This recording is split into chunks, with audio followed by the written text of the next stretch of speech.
ตอนนี้ใกล้สิฮอดจุดสูงสุดของวิวผาสวนน้ำยมราชเห็นอ้อมๆเหลียวเห็นทั้งลุมนั่นเป็นคันไดที่เขากำปีนขึ้นมาเนาะยังบ่ทันได้ถามอันนาผู้รับผิดชอบอยู่นี่ว่ามันสูงจากแมตรเพราะว่าเพิ่นหาโกเฮ็ดแล้วใหม่ๆเนาะบ่โดนบางบ่ฮอด2 ปีมานี่งามบ่พี่น้องธรรมชาติเมืองลาวยังมีป่าอุดมสมบูรณ์มาเด้อมาเที่ยวบ่ต้องไปเที่ยวใส่ไก่ดอกมาเที่ยวประเทศลาวนี่แหละเมืองลาวงามหลายทั้งได้ออกกำลังกายทั้งได้เที่ยวธรรมชาติกะ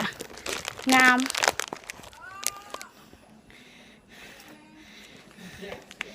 มาทำกัน5 คน2 คนบ่ไหวได้ครึ่งหนึ่งยุดอยู่กลางทางนี่กำลังสิไต่ขึ้น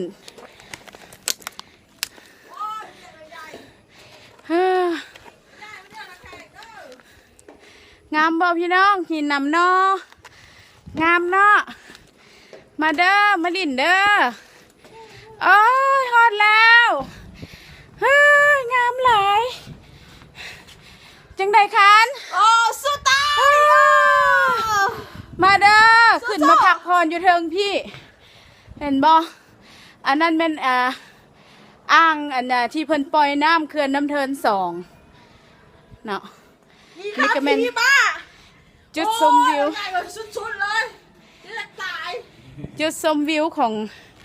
เมืองเขาขึ้นมาสุดยอดเลยไอ้ใหญ่เอ้ยยมราชยังบ่ฮอดนักกายได้นี่หาแต่เมืองยมราชซื่อๆได้นี่นี่เห็นบ่งามบ่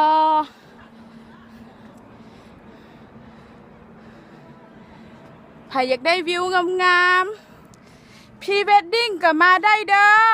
พี่เล่นดิ้งเขาจะต้องตายกันงามหลายเห็นบ่วิวส่วนน้ำเพิ่นก็อยู่ทั้งลุมเนาะแต่ว่าสูงหลายแนมจากทางนี้ลงไปฝากอันให้พี่น้องทางใกล้และทางไกลเด้อมาเลี่ยมมาชมมาลิ่นอันผู้ภาคนี่ก็เคยหลายใครย่อยละขอบใจหลายๆบ๊ายบาย